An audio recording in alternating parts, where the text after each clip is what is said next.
estar aquí. Os agradecemos muchísimo que os hayáis unido a este ratito en el que vamos a hablar con Ramón Nogueras, del que esperamos hayáis leído ya, y si nos van a entrar muchas ganas después de vernos, su precioso libro. No sé si precioso es un adjetivo que te gusta, Ramón, luego nos dirás. ¿Por qué creemos en mierdas? Vamos a hablar de por qué creemos en mierdas, vamos a hablar de psicología, vamos a hablar de Ramón Nogueras y, como decía, sobre todo lo que pretendemos es que en estos poquitos minutos, sin haceros ningún spoiler ni contaros el libro, os entren muchas ganas de saber más sobre psicología y, en concreto, de leer esta maravilla.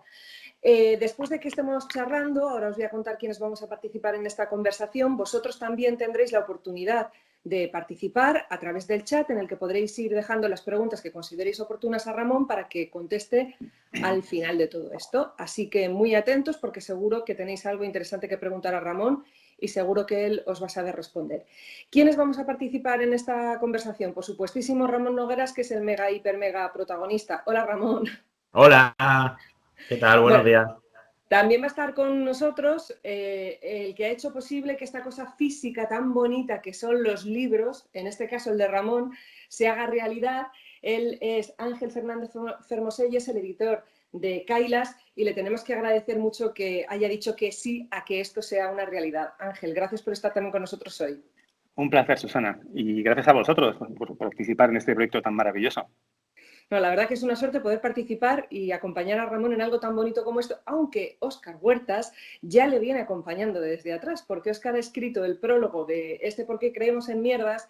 Y además Óscar ha sido la persona que ha hecho posible que Ramón entre dentro del círculo de amigos de aquí de Granada, que hacemos tantísimas cosas de divulgación. Ramón es granadino, pero vive en Barcelona. Así que, Óscar, gracias por tantas cosas. Entre esas cosas, esta. Óscar es doctor en bioquímica y él es el principal responsable de la Niakea, que es una empresa dedicada al management y la comunicación de ciencia y de divulgación. Óscar, gracias también por participar. Muchas gracias, Susana. Un placer. Bueno, ¿qué te parece, Óscar, si rompemos el hielo y empiezas tú explicándonos un poco a todos quién es el señor Ramón Nogueras? Bueno, pues el señor Ramón Nogueras es un psicólogo lenguaraz, es licenciado en psicología aquí en Granada, experto en psicología conductual. Se ha posicionado extremadamente crítico en las teorías de psicoanálisis, el coaching y todas las constelaciones familiares y esa mierda y pseudomierdas que hay por ahí. Digo mierda y pseudomierdas porque es que son palabras suyas, es decir, no es que yo sea mal hablado, que también. Es curioso por naturaleza y se define como un excéntrico apasionado por conocer el mundo y las personas que le rodean. El tío es profesor, es divulgador, es consultor, escribe libros, en fin. Y encima tiene una barba como un demonio. ¿Qué más puedo decir de él? Que hay que leerle. Bueno, pues vamos a hablar ahora con Ángel Fernández Fermoselle, editor de Kailas, que es la editorial que ha puesto este libro en el mercado. Ángel, ahora mismo la cultura en sí, en general, es una de las actividades de mayor riesgo, también la de los libros. Si encima hablamos de libros especializados en divulgación, en ciencia, yo creo que es el triple salto mortal y sin red. ¿Por qué te decides a que Ramón Nogueras pueda hacer esto y que vosotros podáis llevarlo a las librerías? Bueno, Susana, yo antes de contestar a tu pregunta, que lo haré con mucho gusto, me gustaría enviar un abrazo desde aquí a todos los ciudadanos, porque estamos viviendo unos tiempos especialmente difíciles, ¿no?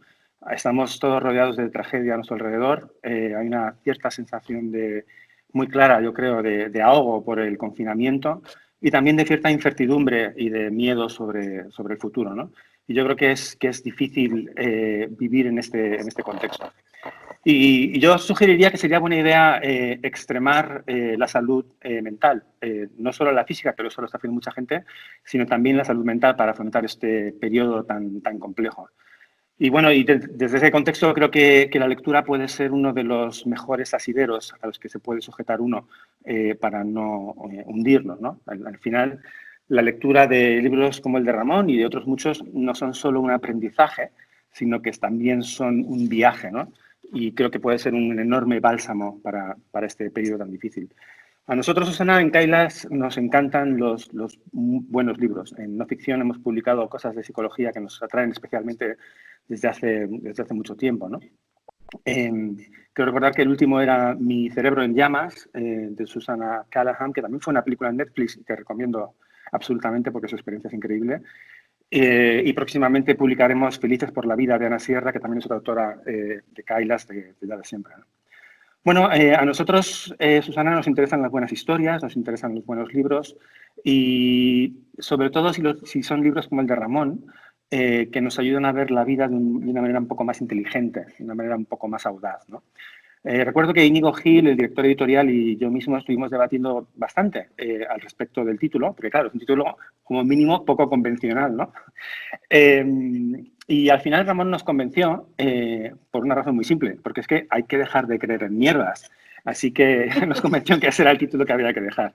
Yo creo que la mayor virtud del libro posiblemente en este tiempo en el que, como tienes razón, la cultura es una situación muy complicada, está en una situación muy difícil, tantos sectores lo están. Yo creo que el libro de Ramón nos permite advertir, cuando uno lo lee y lo comprende, nos permite advertir comportamientos, patrones equivocados que hemos tenido durante mucho tiempo.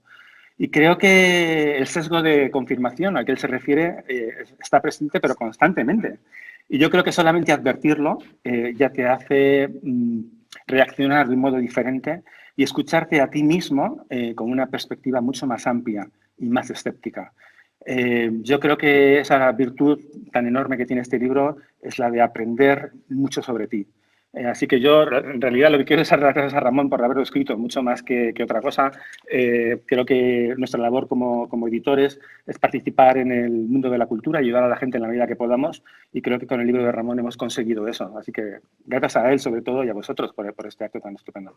Y además yo voy a decir una cosa que a lo mejor suena muy frívola, pero el libro como objeto es muy bonito. Se agradece calidad de papel, se agradece una letra muy cómoda de leer, se agradece una portada con un tacto diferente, o sea que además que sea tan bonito como objeto es algo que hay que señalar también, ¿eh? O sea que de verdad... Es muy verde, Susana, ¿eh? El color es muy verde, ¿eh? Súper verde. Súper verde. Y no es fácil ser verde, como decía la rana Gustavo. Venga, Ramón, vamos contigo. Venga.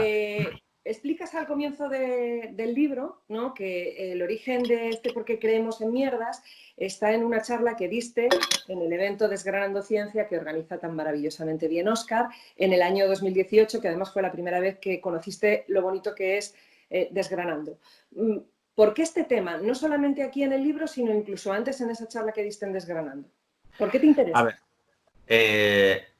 lo bueno de que además el título del libro sea el de una conferencia que diga gracias a Óscar es que si a la gente no le gusta siempre le puede echar la culpa a Óscar, ¿vale?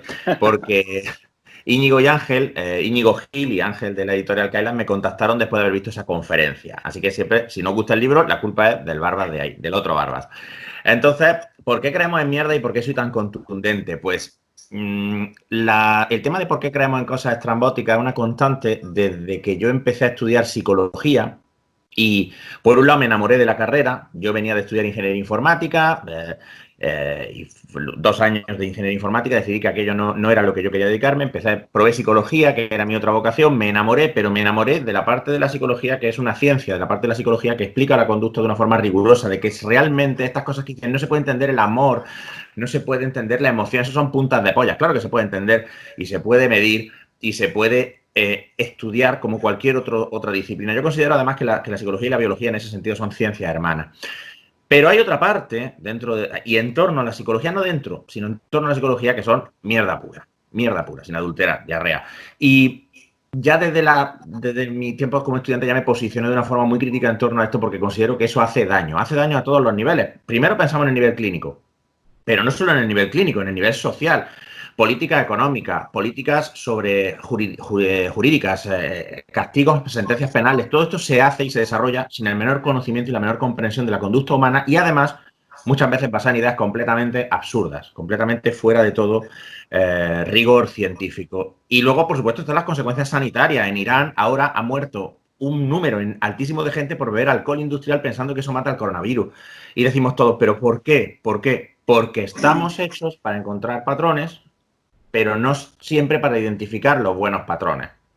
Y por eso yo empecé mi carrera como divulgador hace ya más de 10 años con una charla precisamente que se llama Paranormalidad, como el libro de Richard Wiseman, hablando de por qué creemos en lo paranormal, pero es que no es solo lo paranormal, es todo tipo de ideas de mierda en cuanto a economía, en cuanto a conducta humana, en cuanto a salud, en cuanto a relaciones de pareja, en cuanto a todo. en cuanto a simplemente todo. Es el tema quizá más dominante para mí como divulgador de todos los que he tratado. Si te parece, vamos a hablar de algunas de las cosas que explicas en el libro. No nos va a dar tiempo, evidentemente, a hablar de todas, pero sí vamos a picotear un poquito. Al principio del libro dices algo que a mí me llamó mucho la atención porque me recordó a un profesor que yo tuve de lingüística en la carrera, el que nos hablaba de lenguaje, cerebro, Chomsky, todas estas cosas, y que lo primero que nos dijo un día es que el ser humano no era un ser racional. Claro, todos nos echamos las manos a la cabeza porque lo primero que nos enseñan desde que, vamos, iba a decir a IGB y eso va a delatar mi edad, es que el hombre es un animal racional.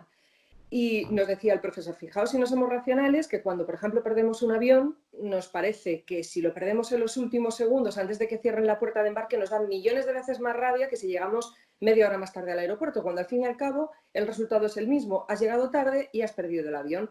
El humano no somos para nada un ser racional. Esa es una de las primeras cosas en las que te metes en el libro, ¿verdad? Efectivamente. Nosotros somos máquinas de encontrar patrones y somos máquinas de trazar relaciones y somos máquinas de buscar explicaciones a lo que nos pasa. Pero no siempre las explicaciones son buenas, para empezar porque nuestra información o es incompleta o excesiva. Últimamente, por ejemplo, con todo el tema de la pandemia del coronavirus, yo me inclinaría por decir que la información es excesiva.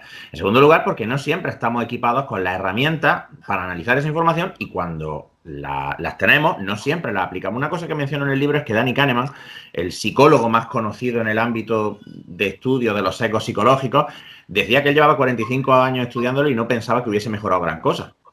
Quiero decir, son tendencias a ver patrones y a establecer relaciones y a creernos las relaciones que establecemos que vienen de serie con nosotros. Son muy difíciles de combatir. Y a pesar de mucha gente, cuando en ocasiones yo también he pecado de compartir una noticia sin verificar, o cuando he compartido algo que ha resultado ser cierto, he compartido algo sin leérmelo a fondo y tal, la gente llega, tú has escrito un libro que dice que por qué creemos en mierda y tú has compartido una mierda. Claro, porque yo, aunque a veces puede no parecerlo, también soy humano. También soy humano. Y es una tendencia que es una colateral de cómo pensamos, de cómo funcionamos. No podemos tener lo uno sin lo otro. No podemos ser buenísimos encontrando relaciones que son verdad sin encontrar relaciones que son falsas. De ahí el esfuerzo científico de supervisarnos lo uno a los otros para cazarnos las mierdas. Porque si cada científico trabajara por sí solo, no daríamos una. Acabaríamos por cometer errores sistemáticos.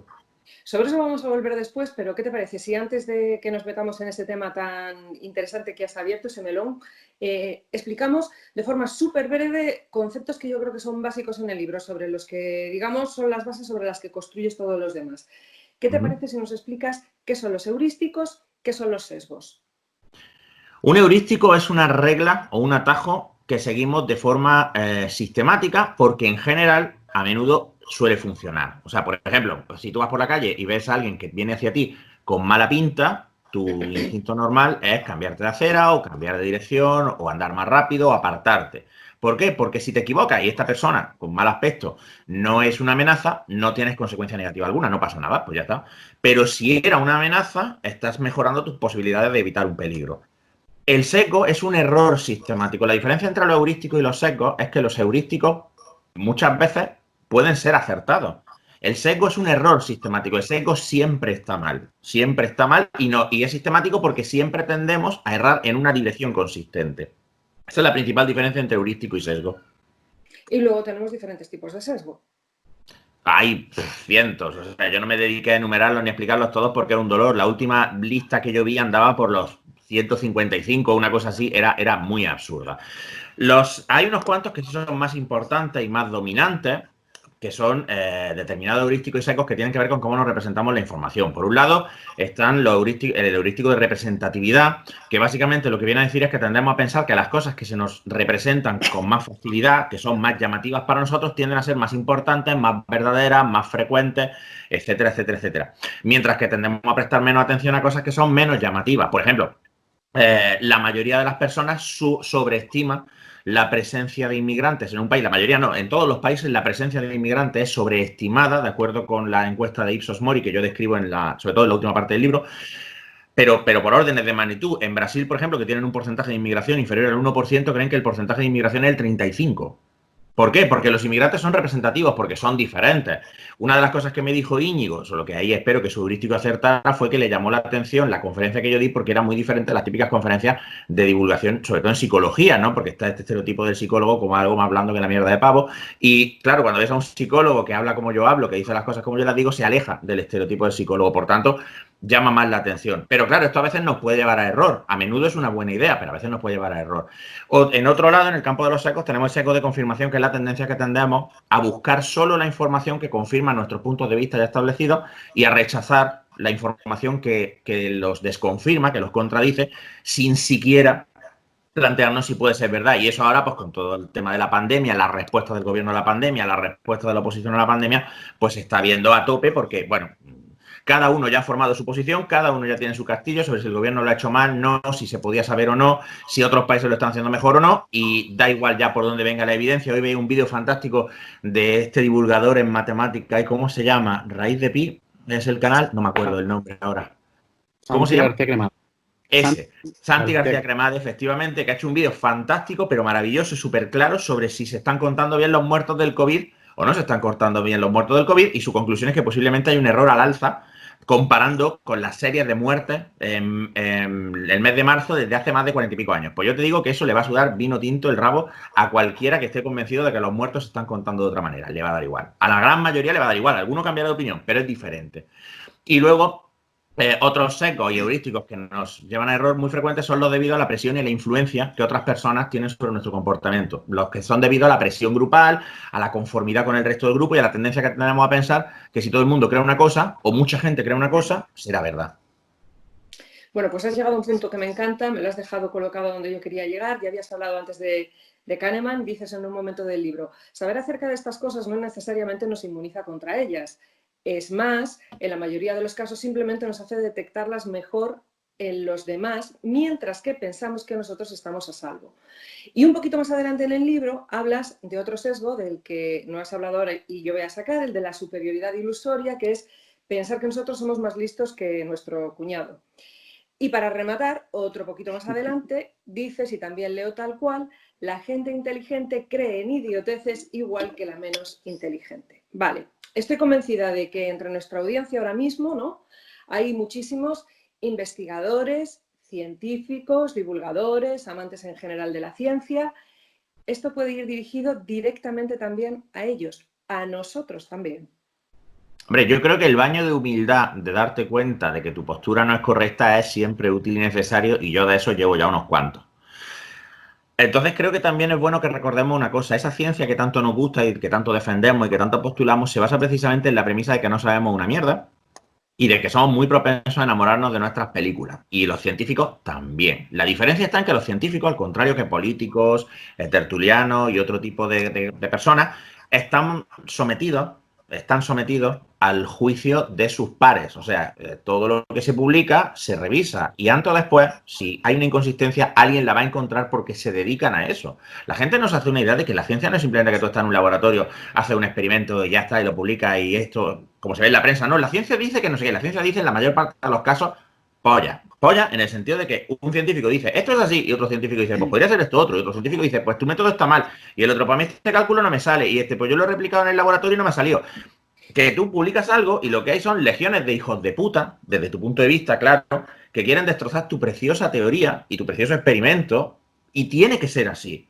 Y tiene que ser así. Y muchas veces los que hacemos divulgación, porque yo no hago investigación, yo no me pondría en el mismo grupo que las personas que dedican su vida a la investigación, yo la cuento, con más o menos gracia, pero la cuento.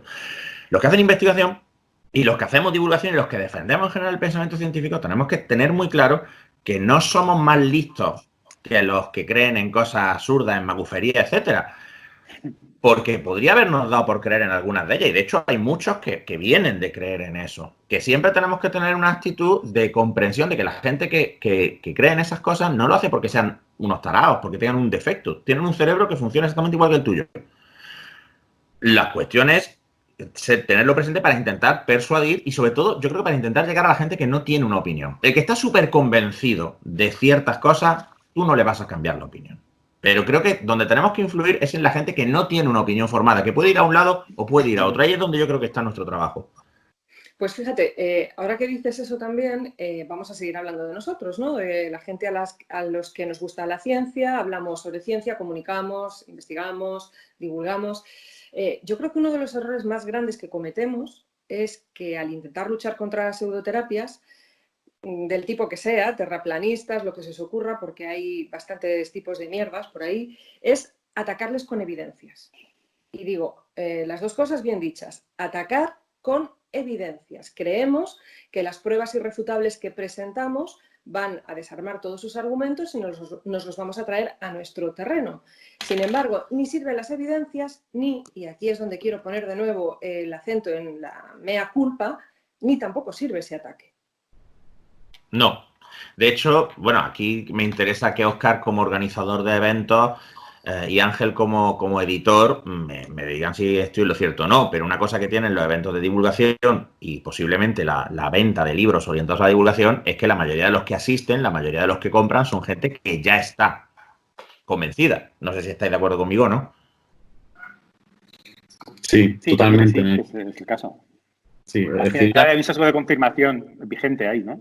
Sí. Correcto. Entonces, la gente cuando nosotros presentamos pruebas a una persona que está ya convencida, lo que estamos haciendo es reforzar su creencia precisamente porque le resulta fácil descartar nuestras pruebas diciendo, pues por ejemplo, una cosa de la que nos han acusado a todos los que hacemos divulgación y hemos hablado del tema de las vacunas, es de estar vendido a las farmacéuticas, que es el argumento omnímodo, ¿no? Tú esto lo haces, claro que sí, a mí viene Pfizer y me paga todos los días una nómina por contar que los antivacunas están equivocados. No, pero es un argumento fácil. De nuevo, la evidencia es buena para el que no tiene una idea formada. Con el que la tiene, lo que hay que hacer, si queremos persuadirle a adoptar una postura mucho menos agresiva, que, ojo, que yo no soy quien para hablar de posturas no agresivas con la forma de hablar que yo tengo, pero más de decirle, si esto que tú dices es así, ¿cómo puede ser entonces que no ocurra esto o que esto ocurra? Si esto que tú dices es así, ¿cómo es que...? Pero se trata de hacerle ver la grieta en su propio razonamiento y que si quiere... escarbe y las agrande. Una cosa que decía mi padre, que era un tío súper sabio, era que la gente que está convencida, estábamos hablando de los cofrades, decía que la gente que está convencida y que es creyente, o deja de creer por sí sola, o cree toda su vida. ¿Y qué es lo que hay? Que tú, si un tío cree en que la Macarena, el Cristo del Gran Poder o el Cristo de los Gitanos es muy milagroso y le escucha y le habla a la estatua de madera y le llora y le canta saeta y la estatua de madera lo siente y tal, tú no vas a convencerle nunca de que deje de creer en eso, nunca. Pero puede ser que deje de creer. Claro, Ramón, es que es inatacable, es un acto de fe, es inatacable, no hay por dónde atacarlo. Obviamente. Claro, además, otro sesgo muy común es el razonamiento emocional, es el pensar que como tú tienes una respuesta muy emocional en relación con algo, ese algo es necesariamente más cierto. Entonces ellos te dirán, yo es que lo siento así. Y no puedes discutir que eso es lo que sienten, porque es una verdad objetiva. Ellos tienen esa emoción. Entonces lo único que consigues es convencerlos más y ponértelos más de culo de su creencia, o sea, ponértelos más en contra de ti. Claro, discutir muchas veces el error que cometemos las personas más escépticas es que adoptamos una postura que ya de entrada garantiza que el otro, si está convencido de alguna magufería, no nos va a escuchar. Ojo, error en el que he caído yo el primero, ¿eh? Bueno, hablando del sesgo de confirmación, otra de las aristas que tiene, por decirlo de algún modo, es el concepto del que también hablas en el libro, que es el de la burbuja filtro. Es decir, buscamos lo que a nosotros nos mola y creamos esa burbuja. Un ejemplo, para que todo el mundo lo entienda, es esa burbuja filtro que creamos perfectamente en las redes sociales. Vamos a seguir hablando de nosotros, ¿vale? Para que la gente vea que no estamos hablando de los otros, sino de nosotros mismos, de los divulgadores, investigadores, etcétera, etcétera. Esto hace que muchas veces solamente interactuemos entre nosotros y entre quienes piensan igual que nosotros. Es decir, que la divulgación, como ya has dicho tú antes, se va al garete porque en realidad no sale más allá de este círculo, de esta burbuja filtro propia.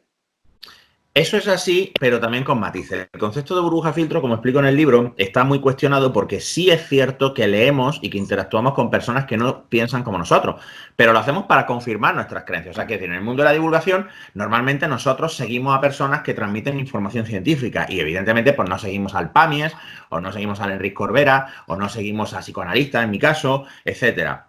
Pero sí interactuamos con ellos muchas veces para cachondearnos de ellos, para decir, mira la gilipollas que ha dicho esto. Y eso es así. Y ojo, que error nuestro, les damos un altavoz, les damos un micro, les damos un podio y los ponemos ahí arriba. Eso es otro melón. Pero el tema con el efecto burbuja es que la información del otro sirve muchas veces para reforzar nuestras propias creencias. Yo leo artículos de medios que yo no consumiría de motu propio, como el ABC o El Mundo o La Razón, porque me los comparten conocidos que son de una posición política afín a la mía para indignarse. O sea, como mi hermano decía hace muchos años que él veía Mujeres, Hombres y Viceversa para morirse del odio. O sea, que él disfrutaba odiando a la gente que salía en ese concurso. Pues todo un poco igual. Te sacan una noticia de la ABC y dices, mira los de la ABC, ¿cómo pueden ser tan mamarrachos? Y tú lo ves y te ríes de ellos. Mira el periodismo que hacen. Pero tú te estás exponiendo una información contraria a tu signo, pero que sirve para confirmar que efectivamente tú tienes razón y los demás son unos payasos. Con lo cual eso del filtro se modula. No es que no interactuamos con gente no afín a nosotros, es que interactuamos con gente contraria para reforzarnos en nuestra creencia y en nuestra posición preestablecida. Estamos ya casi llegando al final. Ahora te lo voy a hacer a la inversa antes de que abramos la ronda de preguntas. Ahora te voy a contar una realidad, ¿no? Y tú me vas a dar un diagnóstico. Broncas tremendas en Twitter. Esto es algo que no ha pasado nunca, ¿no? Pero vamos a ponernos en ese supuesto. Broncas tremendas en Twitter, ¿no? Entre dos personas, en este caso dos divulgadores, que exponen puntos de vista opuestos de un mismo tema, que como tú ya bien has dicho antes, puede ocurrir perfectamente porque en ciencia muchas veces no existen las verdades absolutas. Entonces, amplificación de la bronca con detractores, a favor, en contra, como si fuera, y de esto también hablas en el libro, el Real Madrid contra el Barça. Sí. Haznos un diagnóstico de esta cosa que nunca jamás pasa en Twitter. Hombre, diagnóstico no es la palabra que yo usaría porque no es nada clínico, pero es un proceso normal de polarización social. Nosotros nos identificamos fuertemente con nuestro grupo de referencia y tendemos a, por tanto, tratar de diferenciarnos al máximo del grupo, pues fuera de nuestro grupo de referencia, del exogrupo, como lo llaman algunos psicólogos sociales. Entonces, cuando tú eres seguidor de un divulgador, tú te identificas con lo que ese divulgador representa y un ataque contra esas ideas supone un ataque contra tus ideas. Esa es la razón por la que muchas veces decimos muy racionalmente, es que yo estoy atacando a la idea, pero no a la persona ya. Pero cuando ataca a la idea, la persona se siente atacada. Porque al fin de cuentas tendemos a pensar que nuestras ideas son parte de nosotros. Y si tú me dices, tengo que creer una gilipollas, pues es verdad que no te estás refiriendo a mí, pero yo me siento un gilipollas. ¿Vale? Entonces, cuando vienen los detractores de uno y los seguidores del otro, lo que están haciendo es manifestar los colores, es sentirse parte de un grupo porque eso es extremadamente reforzante. Y en momentos de tensión y de conflicto, lo que se produce es una mayor homogeneización. Esto es, intentamos parecernos más a nuestro grupo de referencia y separarnos más de nuestro grupo de no referencia, cuando a lo mejor si estuviéramos tratando individualmente con gente del otro grupo, no tendríamos problemas porque no estaríamos en una situación grupal. Las redes sociales amplifican el salseo asqueroso precisamente porque además el cabreo genera muchos clics y que genera muchos clics porque nos permite sentirnos virtuosos. Esto lo estudia mucho el psicólogo social Jonathan Haidt, lo estudia mucho el tema de la conducta virtuosa y la percepción de la conducta virtuosa, el tema de decir, nosotros nos sentimos mejor identificándonos más con nuestro grupo y precisamente usamos a los otros como contraste para decir, mira qué buenos somos nosotros, no como eso. Con lo cual, claro, cuando entre dos divulgadores, por ejemplo, se produce un flame, pues los seguidores de cada uno lo que van a hacer es tratar de reforzarse a sí mismos en su idea de yo soy una persona acertada, que sigue a personas acertadas y que está bien informado, a costa del mamarracho de enfrente, que evidentemente no tiene ni puta idea y es un infraser, lógicamente. Y luego en medio los que seguimos a los dos diciendo, ¿pero qué?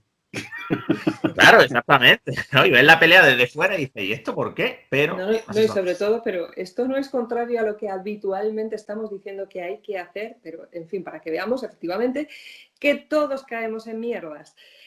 Ramón, no puedo dejar de preguntarte porque está al final del libro y me parece precioso.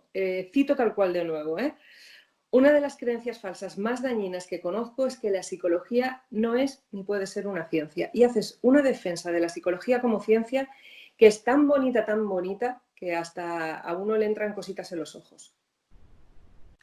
Es que la psicología y la razón por la que yo me dedico a divulgarla es quizá una de las ciencias más fascinantes que existen, porque si nos paramos a pensarlo, la psicología lo cubre todo. La física estudia todo el universo, el conjunto del universo, pero la psicología estudia el físico que observa el universo. Hay tanto que aprender y hay tantas posibilidades y hay tantos fenómenos para los que nuestra explicación intuitiva es errónea.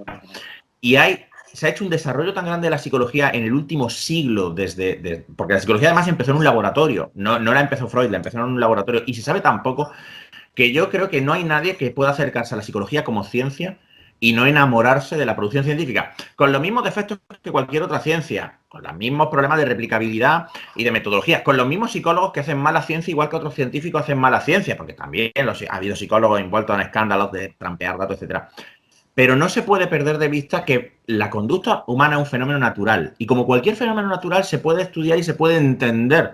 Y entender eso nos va a hacer mejores como personas y como sociedades. Y eso creo que a largo plazo es una meta por la que merece la pena dejarse el pellejo divulgando. El tema de que no tenemos por qué ser así siempre. Podemos ser de otra manera y podemos comportarnos de otra manera. Bueno, hay que leer por qué creemos en mierdas. Y ya para finalizar, esto no va a ser una pregunta, esto es algo que quería decirte. Se agradece mucho y no siempre se encuentra que los libros estén bien escritos. Cuando uno abre las páginas de un libro, quiere no solamente encontrar información, sino disfrutar con el propio juego de la palabra, con la propia gracia a la hora de escribir. Yo tengo que decir que leyendo este libro en todo momento he encontrado a Ramón, a ese Ramón deslenguado, incluso un poquito menos de lo deslenguado que suele ser habitualmente, y ya eres un ratito deslenguado, pero pese a todo con una corrección, una calidad de la escritura, una belleza que solamente por eso también, de verdad, habla la filóloga. Quiero darte las gracias porque no es fácil encontrar libros muy bien escritos y este es un libro muy bien escrito. Pero aquí lo justo es dar gracias a dos personas que si el libro está bien escrito es gracias a ellas. Una es Íñigo Gil, el compañero de Ángel, que se pegó un trabajo bestial corrigiendo y recorrigiendo y dando unos puntos de vista que fueron valiosísimos.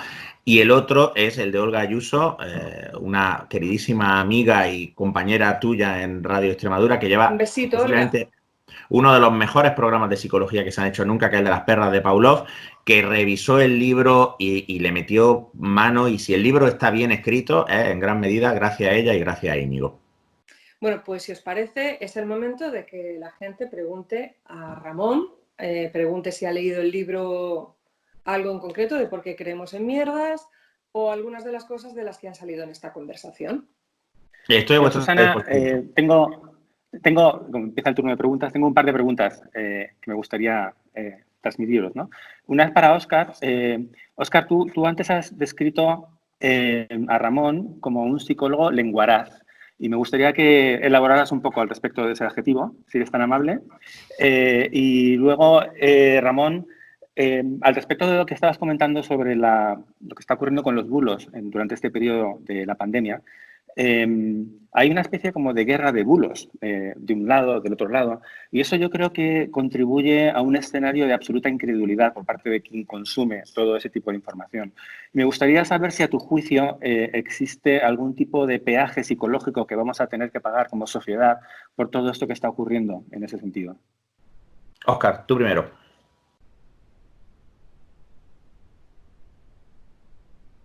Perdón, que estaba con el micro quitado.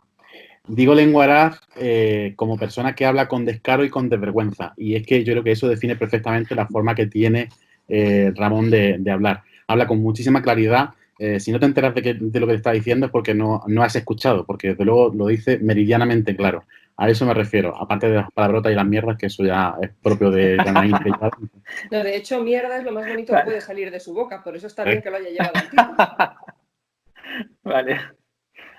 Sobre la pregunta de Íñigo, sí. Creo que hay un precio y que ese precio en parte es intencionado, que es el de la erosión de las confianzas en las instituciones. O sea, yo creo que una vez que empieza a sentarse la idea de que todos mienten, todos son iguales, todos producen bulos, no me voy a meter en quién produce más bulos ni nada porque eso es otro melón completamente distinto, vamos a dejarlo fuera, pero sí es cierto que yo creo que el precio que pagamos es la erosión de la confianza que tenemos en nuestras instituciones y en nuestros medios de comunicación. Y creo que esto simplemente es un producto natural de la dinámica de reforzamiento que produce el uso de Internet y de las redes sociales como medio para expresar noticias. ¿A qué me refiero con dinámica de reforzamiento? Al hecho de que ciertas conductas muy poco positivas para el espectador son muy recompensadas. Se recompensa mucho el publicar artículos en los que el titular dice una cosa muy de cabrearte y en cambio el cuerpo del artículo dice otra, porque sabes que la gente lo va a compartir y va, sin leérselo y solamente vas al clic rápido.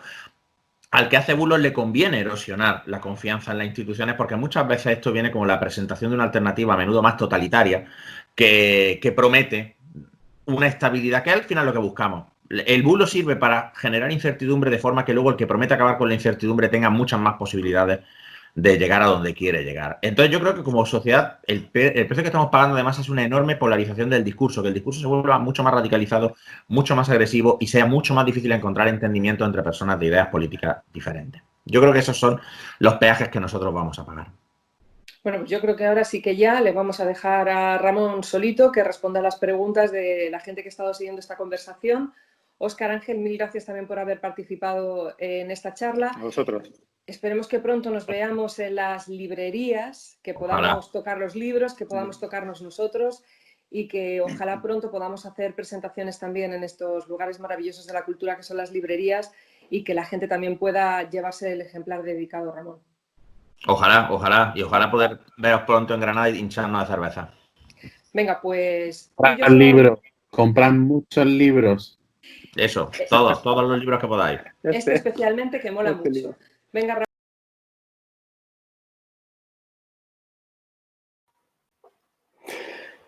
Hola, saludos de Íñigo Gil desde el canal de YouTube de Kailas Editorial. Espero que hayáis disfrutado de la presentación online de por qué creemos en mierdas. Aquí está el libro, por si alguien ha llegado ya con la presentación empezada. Como os habíamos anunciado y como ha anunciado Susana al final de la presentación, vamos ahora a hacer un chat en directo con el autor, con Ramón Nogueras. Ramón, ¿cómo estás? Hola, buenas tardes. ¿Cómo es esto de hacer una presentación online? Ya que no pudieron ser las presentaciones presenciales. Pues hombre, muy contento porque al menos tenemos este medio, la verdad. Habría preferido poder tomarme cervezas con los amigos aquí en Granada y en otros sitios, pero es una buena solución. Bueno, os recuerdo que si queréis hacer vuestras preguntas, podéis hacerlo a través del chat que aparecerá a la derecha de vuestras pantallas, a la derecha de la emisión, o en un dispositivo móvil en la parte inferior. Ramón, para abrir boca, tu libro es de alguna manera terapéutico porque ayuda a bajarnos los humos. Todos nos creemos a salvo de mierdas o de creer en mierdas, nos creemos muy listos, pero tú afirmas en el libro en distintas ocasiones que de esto no se libra nadie. ¿Cómo podemos ser conscientes de los sesgos y cuál sería una actitud saludable al respecto? En primer lugar, la clave y el primer paso, evidentemente, es la información. O sea, es el entender que existen estos sesgos, que no somos racionales, el descartar esta idea y entender cuáles son estos sesgos y cómo funcionan. En segundo lugar, una vez que entendemos esto, ejercer un cuestionamiento frecuente y continuo y buscar, en general, leer también opiniones que sean distintas de la nuestra, fuentes alternativas y ser, sobre todo, muy, muy críticos con las cosas que nos gustan demasiado de primeras. Esto es, las cosas que son demasiado buenas para ser verdad o que parecen ser demasiado buenas para ser verdad. Yo creo que eso es, sobre todo en un momento en el que los titulares se diseñan para generar el máximo clic, el máximo número de interacciones, creo que es lo más importante, que muchas veces las cosas que parecen demasiado buenas para ser verdad, lo son. Y generalmente cuando leemos noticias o cuando leemos informaciones que están demasiado de acuerdo con nuestro punto de vista, es bueno pararse a pensar si no nos estaremos dejando llevar. Bueno, disculpad porque me están llegando preguntas por 3 sitios diferentes, así que la voy a leer directamente. Jesús García pregunta, una persona me dijo que podría usar los juegos de rol como herramienta para el psicoanálisis. ¿Qué contestarías a esta afirmación, Ramón? Pues hombre, a ver, Jesús está absolutamente en lo correcto porque como el psicoanálisis es una cosa que no tiene ningún fundamento, pues puede usar cualquier cosa. El otro día yo vi a una coach que hace transformación personal con clic de Famóvil. Y quitando las ganas que me dan de prenderle fuego al mundo cuando yo veo esas cosas, lo cierto es que claro que se pueden usar juegos de rol. Mucha gente desde hace mucho tiempo considera que el arte dramático puede ser una forma de terapia y los juegos de rol son una forma de representación dramática, una forma de teatro. La clave aquí es, ¿quién está haciendo esa terapia? El árbitro de la partida. El árbitro de la partida estará jugando a un juego en el que no hay ni unos objetivos terapéuticos, ni unos procedimientos, ni un análisis del comportamiento. ¿Qué se está tratando y cómo se va a tratar algo si no sabemos ni lo que estamos haciendo? O sea, no lo veo. ¿Que puede ser terapéutico? Bueno, pues sí, claro. Todo puede ser terapéutico en el contexto adecuado, pero no sabemos por qué. No sabemos por qué. Con lo cual, yo no confiaría en los juegos de rol como una herramienta terapéutica. Si hablamos de la técnica del role-playing que se utiliza, por ejemplo, en entrenar habilidades sociales, practicando con el paciente ciertas conductas para que luego el paciente las lleve a cabo en su vida diaria, pues eso sí. Pero claro, cuando hablamos de juegos de rol, yo creo que los juegos de rol son positivos en tanto en cuanto te permiten ejercer una serie de conductas que son positivas. El contacto con otras personas, la resolución de problemas, la negociación, la cooperación, la tolerancia a la frustración a veces. Todas estas cosas son buenas y se desarrollan en un juego de rol. No hace falta buscarle una explicación terapéutica a algo que está bien en sí mismo, creo yo. Aleix Mercadé nos dice lo siguiente, o te pregunta lo siguiente. Soy astrólogo profesional. Cuando debato con escépticos descubro rápidamente que no se han tomado la molestia en saber lo mínimo. Lo mismo pasa con otros astrólogos. ¿Cómo podemos construir puentes? Si es que es posible. Para construir puentes, primero, la astrología tendría que someterse a los controles y a las verificaciones que cualquier otra práctica científica. La cuestión es, si vosotros hacéis unas predicciones y hacéis unos juicios sobre la personalidad basados en la idea de que las estrellas de alguna forma influyen en nuestro comportamiento, esas predicciones se tienen que poner a prueba. Y esa influencia en las variables de personalidad se tienen que poner a prueba. Hasta ahora eso no ha ocurrido. Perdón, se ha puesto a prueba y el resultado siempre ha sido que no hay ningún tipo de relación en eso. La forma de construir puentes es, para empezar, hacer un examen riguroso. Ojo, todo el mundo hace ese examen. El tema es que la ciencia siempre está haciendo ese examen. Pero ponlo a prueba. Tus predicciones se cumplen. Cuando tú decides que una persona, en función de su signo del zodiaco, tiene una forma de comportarse, ¿eso realmente ocurre así? Si eres capaz de demostrarlo, entonces tienes lugar en un debate científico. Si no, no. Y hasta ahora no ha sido posible. Pero bueno, para aprender un puente hay que entender al otro y vamos a partir de una base. Ya se ha intentado poner a prueba la eficacia de la astrología. Por ahora, los resultados no han sido para nada positivos. Estupendo, Ramón, muchas gracias. Mira, hay otra pregunta de Fran Ávila que dice: un abrazo, amigo, mi pregunta es la siguiente. Fran. ¿Cuál sería el argumento en una línea para convencer a un nivel C de que lea tu libro y aplicarlo en su empresa? No sé qué es un nivel C, no sé si los que nos están viendo lo saben. Un nivel C es un ejecutivo de bastante alto nivel en una empresa grande. Cuando hablamos de la ventaja de conocer estas cosas, sobre todo el énfasis está en la capacidad de tomar buenas decisiones. Hay un libro buenísimo sobre toma de decisiones escrito por Chip y Daniel Heath que se llama Decídete, En una línea para convencer en el que se plantea que una gran cantidad de decisiones corporativas, de acuerdo con un estudio que realizó, no recuerdo si una consultora, McKinsey, una de las grandes, más de 5 de cada 6 decisiones de fusión y adquisición corporativa resultaban no ser beneficiosas. Se toman muchísimas malas decisiones en las empresas, decisiones que son costosas en términos de dinero, en términos de recursos, etcétera. Entender mejor cómo tomamos las decisiones y por qué creemos unas cosas y no otras te ayuda a tomar mejores decisiones y, por lo tanto, ser más eficaz en tu trabajo. Que, a fin de cuentas, para un ejecutivo de tipo C, de clase C, pues sería una motivación, yo creo que bastante buena. Y nos pregunta otro participante: ¿establecerías algún paralelismo entre la filosofía y la psicología y cuál sería?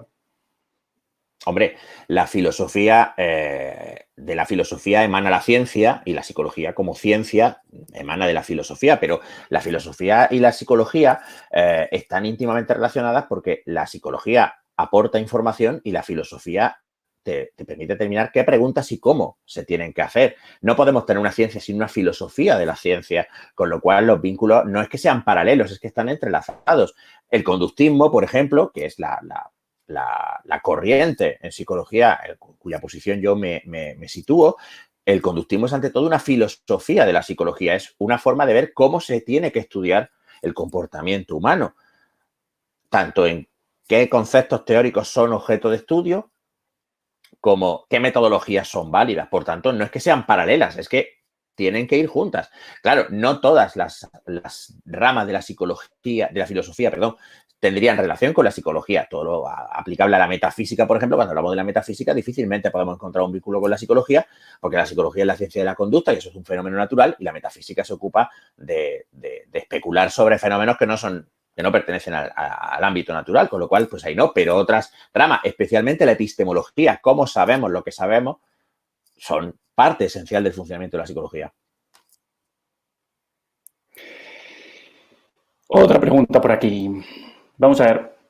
¿El hecho de creer en mierdas es medible de alguna manera? Es decir, ¿creemos más ahora que hace más o menos, que hace 50 años, que hace 100 años, que hace 500 años? ¿O no es medible en absoluto? Es difícil de medir porque, evidentemente, los registros de opinión son un invento, las encuestas de opinión son un invento relativamente reciente. Pero Bobby Duffy, en su libro Los peligros de la percepción, que es una de las fuentes que utilizo en el libro, da a entender que, por ejemplo, muchas posiciones y creencias políticas, por ejemplo, la tendencia a sobreestimar la inmigración en un país, la tendencia a sobreestimar el paro, la criminalidad, una serie de cosas, no son para nada nuevas y han sido bastante consistentes a lo largo del siglo XIX, XX y XXI, que es de donde se pueden encontrar datos. Con lo cual, parece razonable pensar que nuestra tendencia a creer en mierdas no ha cambiado mucho. Hay que pensar también que tener más información no te hace menos vulnerable, perdón. Con lo cual, nuestros antepasados que tenían menos información sobre cómo funciona el mundo que nosotros, no es probable que fueran más propensos a creer en mierdas. Intentaban explicar las cosas igual que hacemos nosotros, acertaban y se equivocaban.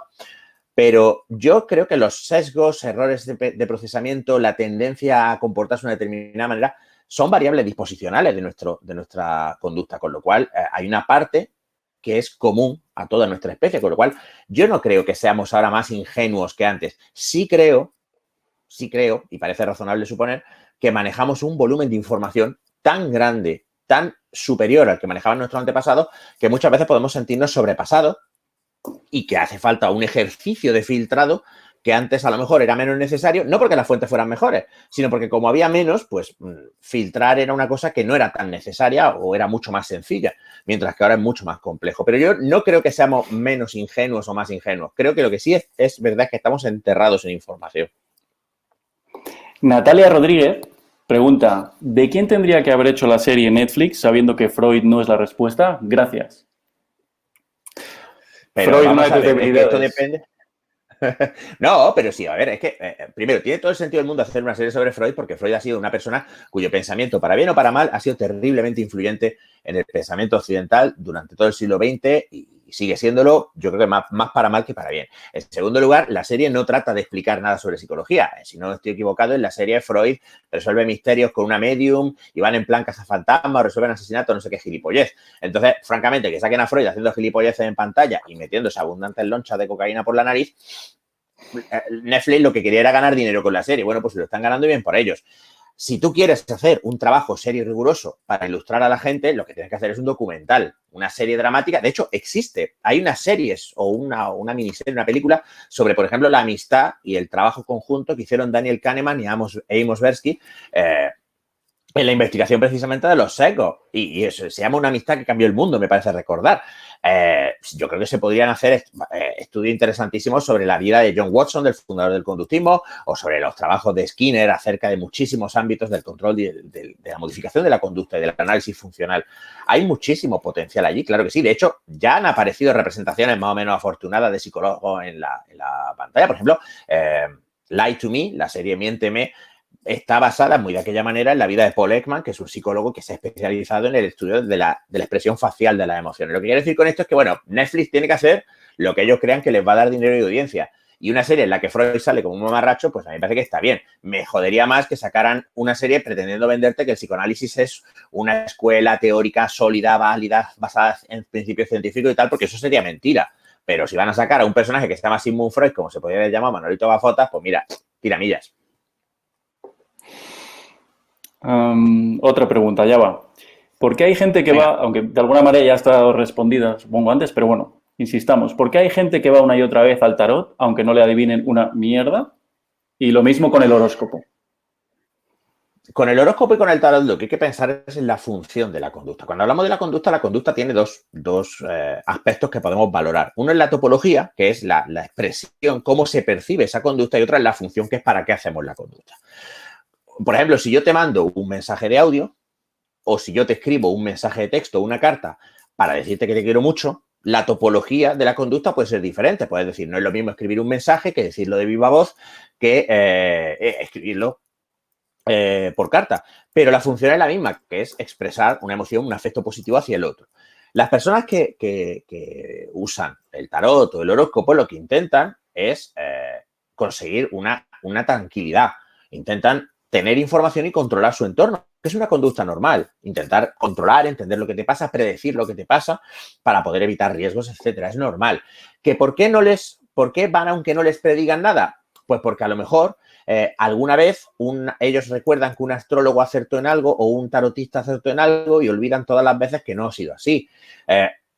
Pensad que, por ejemplo, es muy normal que nos acordemos de aquellas cosas que resaltan más y nos olvidamos de las que resaltan menos. Es muy llamativo cuando un médico comete una negligencia. No es llamativo ni recordamos todas las veces que los médicos hacen bien su trabajo. Si un tarotista en una ocasión o un astrólogo te hizo una predicción y esa predicción se puede interpretar como que se cumplió, porque además pensad que normalmente estas cosas se hacen de una forma muy vaga, muy ambigua, muy amplia, de tal forma que hay mucho lugar a la interpretación y la ambigüedad en plan de, bueno, tú dijiste esto, pero claro, yo esto lo podría retorcer para acomodarlo a esto que me ha pasado y seguir creyendo. La gente tiene una motivación para seguir creyendo. Es doloroso reconocer tu error.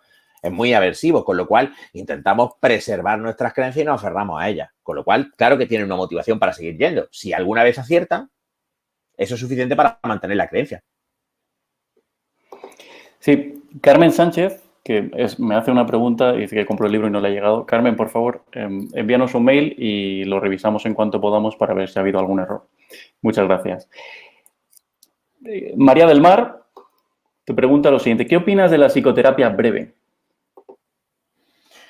Es que psicoterapia con la etiqueta de breve hay muchas, entonces habría que especificar un poco, afinar un poco a qué psicoterapia breve nos estamos refiriendo. En general, la terapia, los tratamientos basados en la evidencia tienden a ser breves. O sea, que si hablamos de la terapia de conducta, la terapia cognitiva-conductual, las terapias de tercera generación contextuales, son terapias en general bastante breves normalmente. No son la idea popular de que la terapia suele llevar años y años y años, no tiene ningún fundamento. Mejor dicho, sí lo tiene, porque terapias como el psicoanálisis más ortodoxo, etcétera, se supone que son para toda la vida, que el análisis no se acaba nunca. Pero las terapias basadas en la evidencia es que tienden a ser breves, con lo cual, en principio, si hablamos de una terapia basada en la evidencia, yo estoy a favor. Es que tampoco sé a cuál te refieres exactamente, María del Mar. Bueno, nos comenta Brito si vas a convertir en libro alguna de tus otras charlas. Hablaremos de ello, supongo.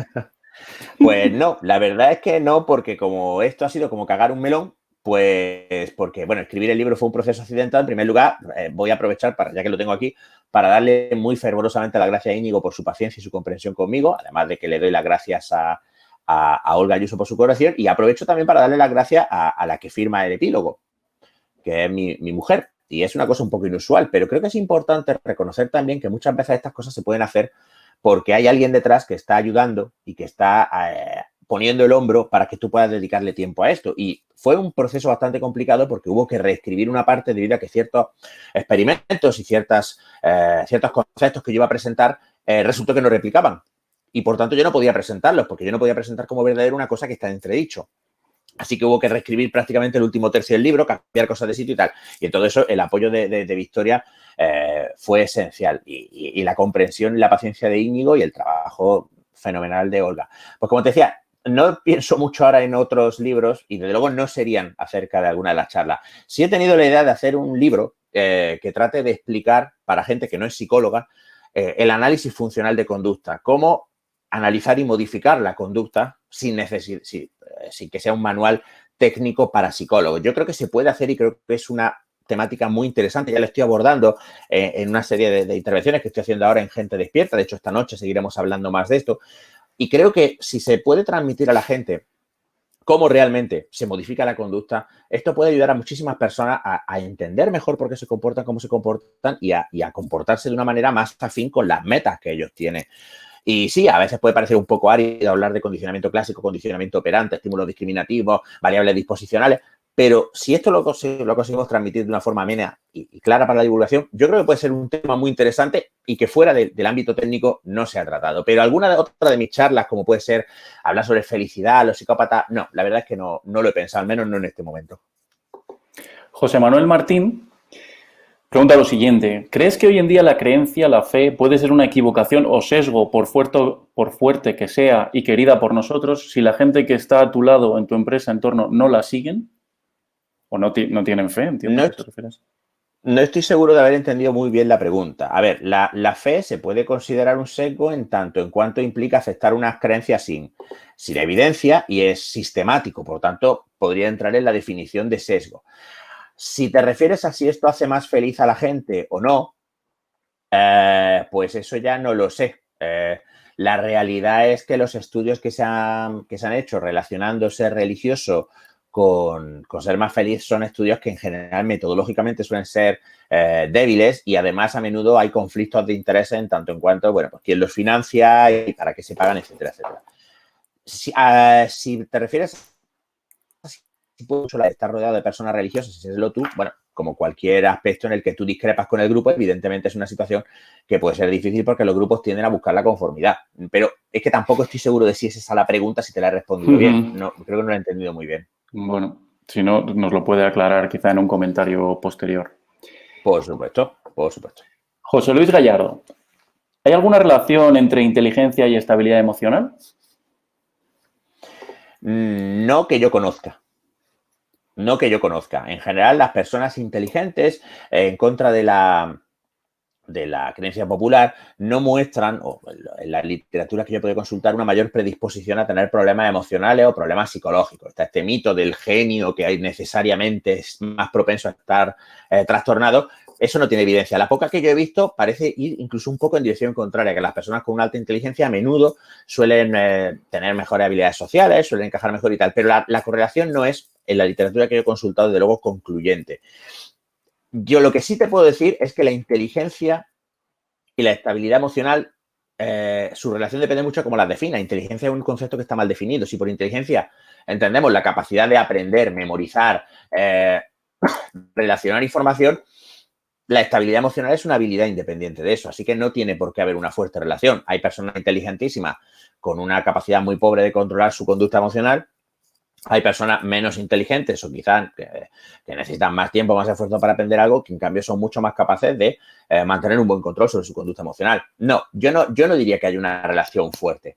Quizás lo que sí se podría decir es que ser inteligente puede ayudarte a aprender a controlar tus emociones o a manejar tu conducta emocional de una forma mejor si decidieras hacer ese aprendizaje. Eso sí se podría decir. Ajá. ¿Y qué actitud o creencias deberíamos tener ante todo aquello que se escapa a la evidencia? Nos pregunta otra vez Aleix Mercader. En un mundo ideal, la actitud correcta sería decir, pues no lo sé. Claro, aquí ya entran valores muy personales que se están evidenciando mucho, por ejemplo, en la crisis de la pandemia que estamos viviendo. Por ejemplo, hay personas que consideran que ante lo desconocido se tiene que ejercer la máxima cautela y, por tanto, pues aluden a que se tendrían que haber tomado medidas mucho más fuertes, mucho antes y que una prevención mucho más temprana pues podría haber ahorrado un desenlace desagradable. Otros, en cambio, argumentan que no pudiéndose saber, el riesgo percibido era menor, manteniendo una mayor normalidad que cerrándolo todo. Cuando no tenemos evidencia, la postura sensata es decir, no lo sé y reservarse el juicio. Pero es muy difícil. Una cosa que decía Daniel Kahneman es que es imposible no tener una opinión en cuanto nos dan una mínima información sobre algo. Tan pronto nos dicen algo, por pequeño que sea, ya empezamos a formular opiniones. Formulamos opiniones sobre gente que acabamos de conocer. El psicólogo Richard Nisbett llama a esto la ilusión del entrevistador. Y es parte de su argumentación de por qué la entrevista de trabajo es un medio nulo para ver si un trabajador es adecuado o no para ocupar un puesto. El tema de que tú no puedes realmente saber si alguien es adecuado o no charlando con él 45 minutos o una hora. Pero es una tendencia humana a decir, pues esto es así. Porque somos organismos que nos movemos buscando patrones y explicaciones siempre. No podemos no explicar cosas. Yo creo que una de las razones por las que la fe es tan atractiva, la fe da una explicación. Y la explicación puede ser una mierda, pero es una explicación. La ciencia da explicaciones, pero esas explicaciones son condicionales a que no salga evidencia nueva y a menudo las explicaciones, pues no lo sé. Y claro, eso también mola menos. Así que, hombre, la actitud que tendríamos que tener supongo que es una actitud de humildad y decir, pues no sé, o no, todavía no sé, pero claro, ¿qué íbamos a hacer en Internet si no? Me pregunta Raquel García si tenemos alguna forma de protegernos de nuestros propios sesgos y cómo podemos evitar ser convencidos por alguien que sabe usar esos posibles sesgos para conseguir su objetivo. Esa pregunta me gusta mucho. A ver, en primer lugar, conocer los sesgos, si no se acompaña de más cambios en la conducta, solo sirve para volvernos más hábiles detectando esos sesgos en los demás. Esto es una cosa que decía Danny Kahneman, que me encanta, que él lleva 45 años estudiando todo este tema de los sesgos y no considera que haya mejorado nada. Pero sí es cierto que en el tema de la persuasión, conocer este tipo de estrategias y este tipo de puntos débiles hace que sea más difícil que funcionen sobre nosotros. Esto es una cosa que Robert Cialdini, que es un psicólogo que ha hecho una gran cantidad de investigación en el campo de la influencia, señala constantemente que una de las razones para divulgar en materia de influencia es precisamente el que la gente entienda que hay ciertos argumentos y ciertos mecanismos que, como atacan precisamente a nuestros sesgos y a nuestras tendencias a cometer fallos al procesar la información, nos hacen vulnerables a ciertos intentos de persuasión. Los argumentos más clásicos, por ejemplo, el de la prueba social, el que somos más propensos a ser convencidos de algo cuando todo el mundo lo está haciendo. Y saber de eso sí parece que hacen menos efectivas esas estrategias. Con lo cual, estudiar sobre este tema y aprender sobre este tema y de vez en cuando registrar las propias decisiones para luego, en retrospectiva, ver si fueron sesgadas o no, parece ser eficaz. Danny Kahneman recomendaba llevar un diario de decisiones, un cuaderno, un registro de algún tipo, en el que tú ibas anotando las decisiones que ibas tomando y luego, al tiempo, revisabas si habían sido o no correctas. Y eso podía ayudarte a detectar patrones consistentes de error en cuanto a tu toma de decisiones.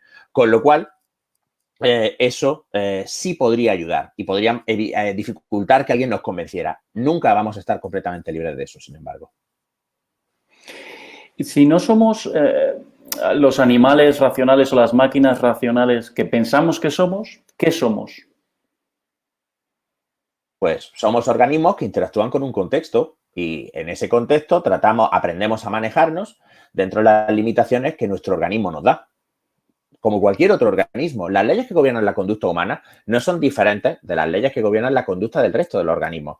Aprendemos igual que aprenden el resto de los organismos, modificamos nuestra conducta según las mismas leyes que modifican la conducta del resto de los organismos. Algunos aspectos de nuestra conducta son complejos, como la conducta verbal, por ejemplo.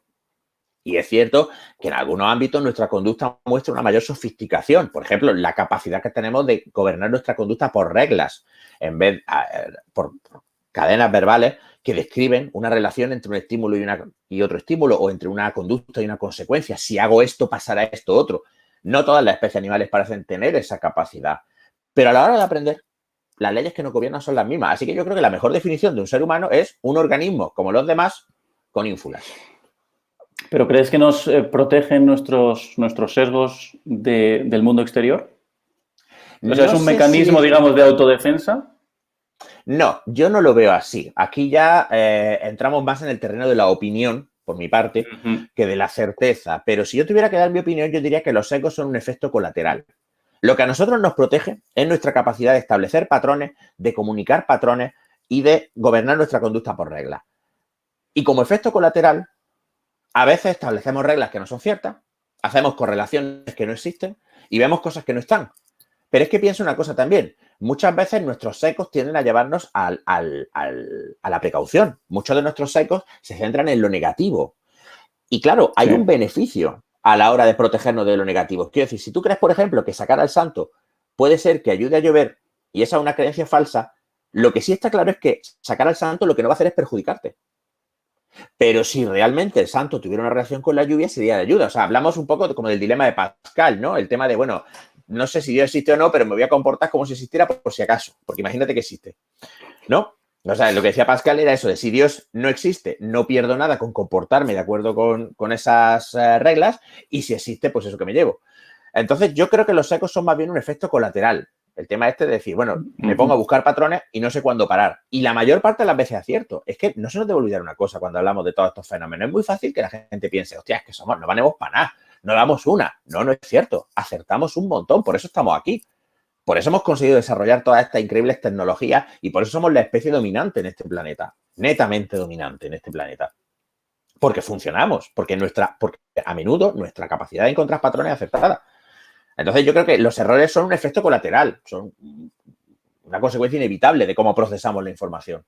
No creo que sea una protección, creo que son una consecuencia inevitable. De acuerdo. Voy con una pregunta de Eva, que sí, porque sigue un poco el tema del que estamos hablando y luego paso a otra de César que da un pequeño giro. Eva dice, además del sesgo de confirmación, ¿qué sesgos influyen más en nuestras creencias y relaciones?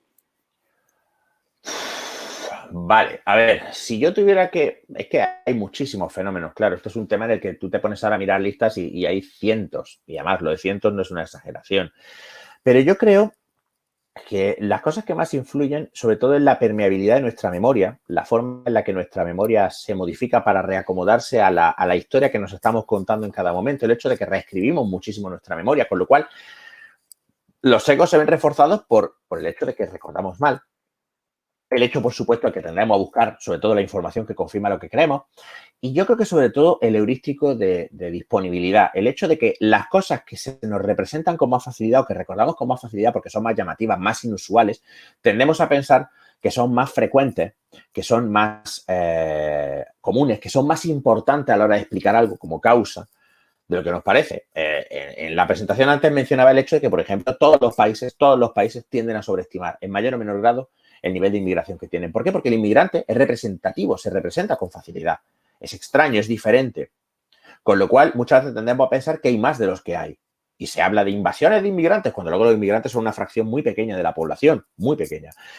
Yo creo que el sesgo de confirmación, el heurístico de disponibilidad y luego nuestra capacidad de reescribir la memoria para mantener una narrativa coherente con lo que vamos creyendo en cada momento, es lo que más nos afecta.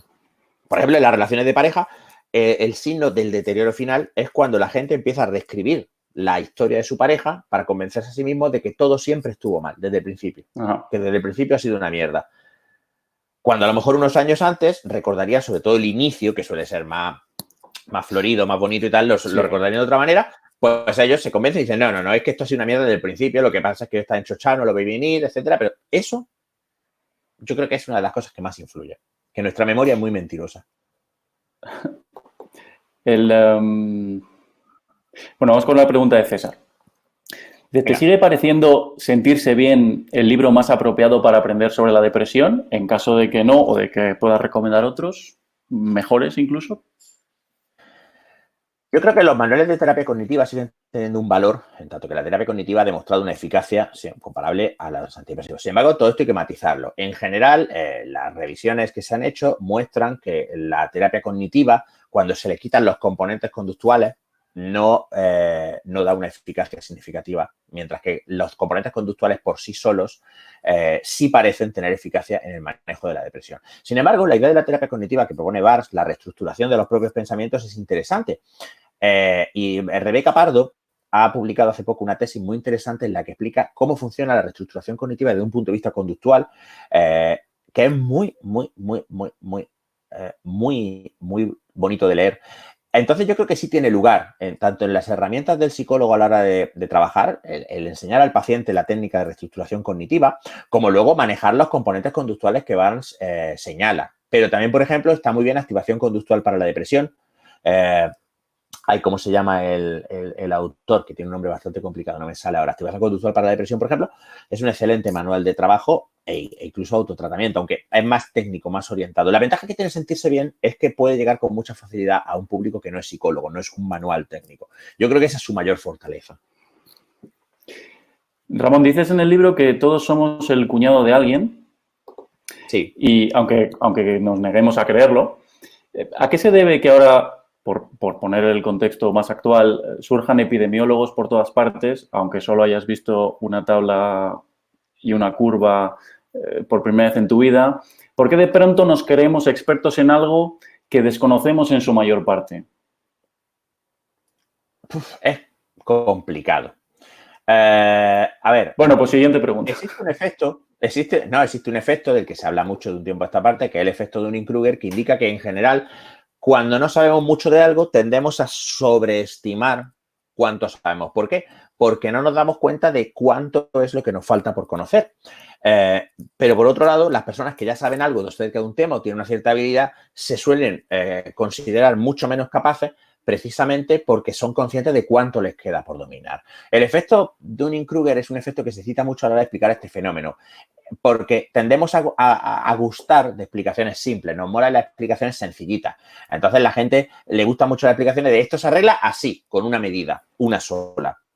Cuando la realidad a menudo es compleja, pero es lo que te decía antes, nosotros necesitamos explicarnos el mundo, nosotros no podemos quedarnos sentados y decir, no sé, tenemos que hacer algo. Entonces, el generar una explicación y buscar evidencia que la confirme, uno de los refuerzos que tiene esa conducta es la sensación de control, el sentir que estás tomando el control de tu vida y que te estás protegiendo. Con lo cual, claro, es que ser un cuñado es una conducta muy reforzante, muy reforzante. Es una conducta que está muy reforzada. ¿Por qué? Porque hay muy poco coste, es muy fácil encontrar información que se alinee con lo que tú piensas, más ahora en Internet, y te sientes muy bien. Hay una parte del libro que es impactante porque hablas de unos casos muy terribles, ciertamente, que es la de lo poco fiables que son o que somos como testigos presenciales. Y me gustaría que explicaras por qué esto es así y al hilo de esto, cómo es posible inducir recuerdos en alguien en cuestión de minutos. Porque ya te digo, los casos de los que hablas son escalofriantes. Como ese padre al que casi le convencen de que ha violado a su hija, se divorcia cuando en realidad no era. Y él acaba admitiéndolo, aunque en realidad no era cierto. A ver, en estos casos ocurre una multiplicidad de factores. En primer lugar, de acuerdo con la explicación que dan Aronson y Tabris, cuando una persona genera un recuerdo falso, a menudo lo que está haciendo es intentar resolver el fenómeno ya bien conocido de la disonancia cognitiva. Esto es, tú sabes que no has hecho algo, pero una persona que en principio es una fuente de autoridad, como un policía, y que tú supones que no tiene razón para mentirte, te dice que tú has hecho algo, que hay evidencia de que has hecho ese algo, entonces eso te coloca en una situación de disonancia. Es decir, vamos a ver, yo no recuerdo esto, pero este tío me está diciendo que existen estas pruebas, no veo por qué me va a mentir. Con lo cual, es probable que lo que él dice sea verdad y empiezas a dudar de ti mismo. Si además te suministran información que te permite resolver la disonancia, diciéndote, por ejemplo, que sí, que es muy normal que haya gente que haga algo horrible y reprima el recuerdo de haberlo hecho, que esto es una idea falsa del psicoanálisis, no existe la memoria reprimida, entonces esa disonancia se resuelve y dices tú, pues hostia, a lo mejor lo he hecho, pero no lo recuerdo porque mi mente lo ha bloqueado. Entonces, empiezas a buscar a ver si puede haber algo. Y si te pones a buscar, encuentras.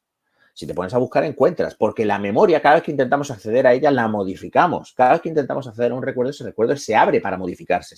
No es un documento que esté en solo escritura. Es como cuando tú abres, muy mal comparado, no me gusta la comparación con un ordenador, pero nuestros recuerdos no son documentos de solo lectura.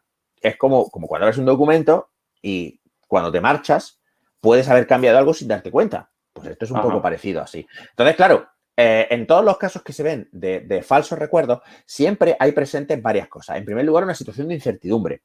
En segundo lugar, una figura de autoridad. En tercer lugar, una persona que muestra un mayor grado de disponibilidad a ser sugestionada. No todo el mundo es igual sugestionable. No todo el mundo fabrica recuerdos falsos con la misma facilidad. Esto es una cosa que varía de persona a persona. Si juntas estas tres cosas y además le añades las condiciones en las que muchas veces esto se produce, porque vamos a pensar también que en algunos de los casos en los que yo describo en el libro, la gente confiesa haber cometido crímenes después de sesiones maratonianas de interrogatorio, privación de sueño, cansancio, hambre, miedo, en las cuales tú evidentemente eres mucho más vulnerable. Llega un momento en el que, aunque solo sea porque te dejan en paz, eres capaz de confesar y creerte. Y una vez que has confesado, ese recuerdo aparece y cuanto más accedas a él, más real te va a parecer. Natalia Rodríguez dice, ¿qué opinas desde tu posición como terapeuta del diagnóstico de nuevos trastornos como la nomofobia o el, no sé si se dice pubbing o fubbing?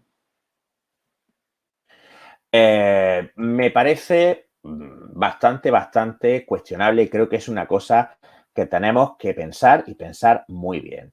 A ver, la clave aquí es entender que, como bien señala Marino Pérez en la invención de los trastornos mentales, en el siglo XIX teníamos 8 categorías diagnósticas y ahora tenemos cientos, más de 200, entre 200 y 300, si no recuerdo mal. Una de las cosas que se ha criticado del manual, de la última edición del Manual Estadístico Diagnóstico, del DSM, la quinta, es el hecho de que llega un momento en el que es que se patologiza absolutamente todo. Cuando hablamos de la creación de nuevas patologías, me parece mal porque para que algo sea patológico, primero tendríamos que pensar qué función sirve esa conducta y qué efecto tiene esa conducta.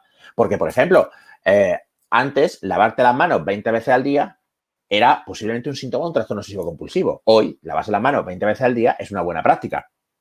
Hace un tiempo que una mujer quisiera escribir se consideraba un símbolo de posesión demoníaca. Que ahora una mujer escriba se considera normal. hay un componente social en la definición de lo que es y lo que no es un trastorno. Con lo cual yo creo que se tiene una tendencia muchas veces motivada, como dice Marino Pérez Álvarez, a escuchar al fármaco y no al trastorno, y no al paciente, a decir, tengo este fármaco hace algo, voy a buscar un trastorno en el que yo pueda encajar este fármaco. Y con esto no digo que los fármacos sean necesariamente malos, etcétera, etcétera. No, hay mucha investigación y mucho que hablar ahí.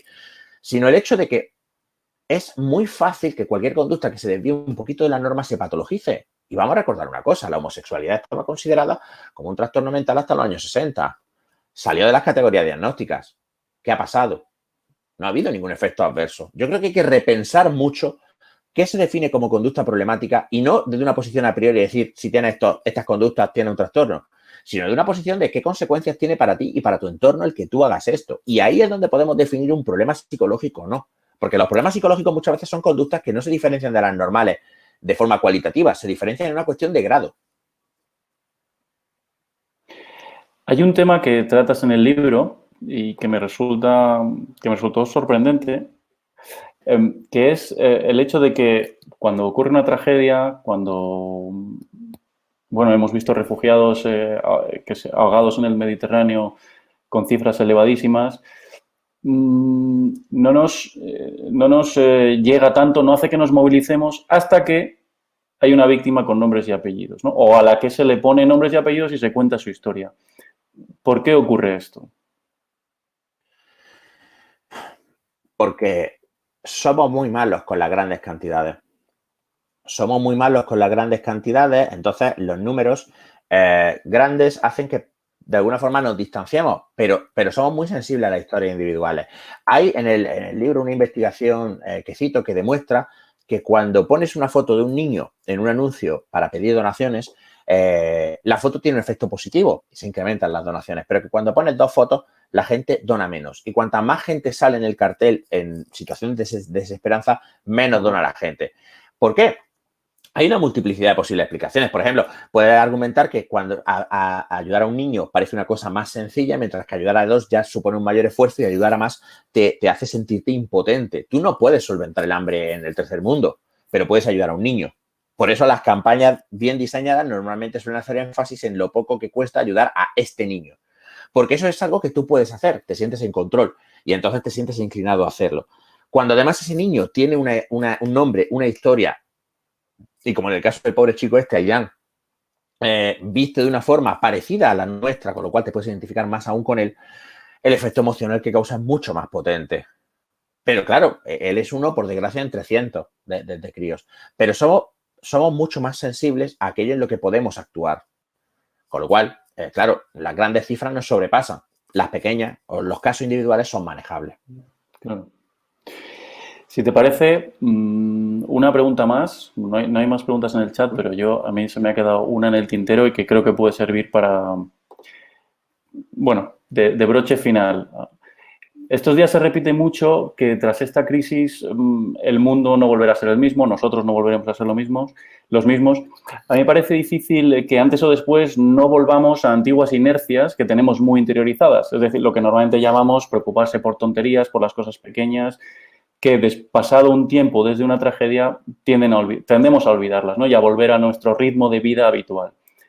¿Qué opinas? Aunque sea hacer un poco de futurólogo. Pero es que aquí mi opinión es tan buena como la de cualquier otro. Es decir, en primer lugar, yo te diría que creo que este tipo de crisis, como mucho, aceleran cambios que se van a producir igualmente. Yo no creo que supongan un cambio sustancial. El otro día un conocido mío mencionaba que las grandes epidemias del pasado no supusieron grandes cambios sociales. Después de la peste negra, la gente siguió viviendo de la misma manera que vivía antes de la peste negra. Después de la gripe de 1918, la gente siguió viviendo. No cambiaron los sistemas sociales. Quizá esta situación acelere algunos cambios que ya se estaban empezando a dar, como por ejemplo pues la primacía del teletrabajo, el tema de empezar a tomar medidas de control, porque la globalización ha expuesto que somos vulnerables a la transmisión de ciertas epidemias, etcétera, etcétera. Y quizá esos cambios que se habrían acabado dando igual se vayan a dar antes porque ha ocurrido esto. A lo mejor este énfasis en el teletrabajo habría tardado mucho más de no darse la pandemia y ahora nos acabamos de dar cuenta de que, bueno, pues que se puede hacer. Yo no creo que vayamos a ver unos cambios cualitativos grandes. Yo creo que a lo mejor algunos cambios se acelerarán, pero creo que la sociedad seguirá funcionando en muchos aspectos igual. Esto se llama sesgo de impacto. Tendemos a pensar que un único evento va a suponer un cambio enorme en nuestra vida cuando nuestra vida está compuesta de muchos pequeños eventos. Y pensamos eso cuando me case, cuando me divorcie, cuando acabe la carrera, y pasan estas cosas y tu vida sigue igual. Yo no creo que el cambio vaya a ser tan grande, pero aquí sí que es verdad que es un campo en el que no me atrevo a hacer ninguna predicción con seguridad.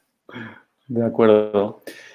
Bueno, pues si no hay más preguntas, Ramón, ¿hay algo más que quieras añadir? Yo quiero dar las gracias a la gente que lo ha visto la presentación, que ha participado o que aunque no haya intervenido, que ha estado viendo tus respuestas en este chat. Yo también quiero darte las gracias a ti por el trabajo que te has dado y a Óscar, a Susana y a Ángel por haber participado en el coloquio anterior. Y bueno, pues nada, espero que el libro os guste, os sea útil e interesante y estoy encantado de recibir vuestras opiniones siempre que queráis hacérmelas llegar por alguno de los muchos medios que hay. Pues muchas gracias a todos por estar ahí, cuidaos mucho y hasta la próxima. Y un abrazo, Ramón, hablamos pronto. Un abrazo, Íñigo, hasta muy pronto. Chao a todo el mundo.